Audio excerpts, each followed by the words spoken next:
Another cool fact regarding contemporary vampire life is revealed in the 6th episode of the 5th season. Vampire bureaucracy is more real and works better than this. The audience is let in on the secret as it becomes more difficult for Guillermo to disguise his vampirism, but the other vampires, particularly Nander, Kayvan Novak, are kept in the dark. What happened in What We Do in the Shadows Season 5 Episode 6? Urgent Care, our beloved vampires are thrust into two distinct plot lines, each of which poses a shocking and deadly danger. On the one side, we have Guillermo, whose recent explorations into the nature of his super-slow vampiric metamorphosis are now bearing fruit despite the fact that Nander has broken his leg as he was making his first hesitant attempts at flying. As a consequence of his wound, Gizmo seeks treatment from the vamp's usual doctors, setting off some of the show's worst events yet. On the other side, Colin Robinson has an uncommon type of energy vampire disease. The world has somehow conspired to make him so interesting that he can't truly drain people of their life energy by irritating or dulling them. Mark Proch's growing frustration at always finding another interesting twist to add to the plot is a running gag that never fails to make people laugh. Where did he get that sparkly thing? A frozen chunk of pee and shite dropped from an aircraft, landed on a sports automobile, and smashed the mirror in his mouth. In almost every other program, a character who says anything like this would just use it as a way to get more screen time.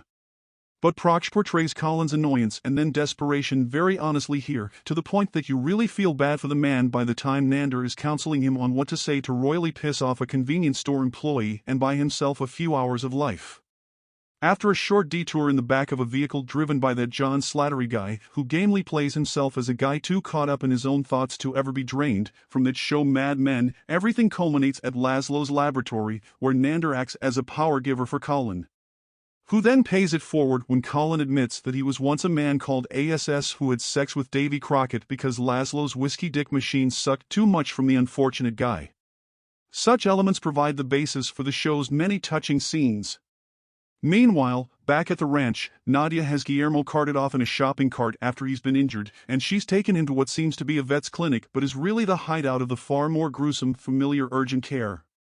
It's lighted like a horror movie, and the doctor's recommendation for any usual problem is get rid of M, but Guillermo is quickly drugged and hauled off by cage-headed helpers. Natasha Demetriou is fantastic throughout, showing no emotion whatsoever despite the harrowing circumstances, yet, when Nadia learns that Guillermo's blood has what it's made of, she thinks it's good for everyone to help him escape.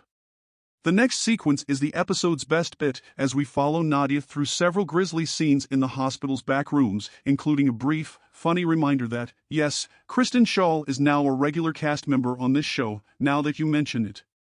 Nadia and Guillermo use their vampire powers to defend themselves from the doctor, who is afraid of losing his license if he lets an abomination like Gizmo back onto the streets after he has been exposed as a vampire by the doctor.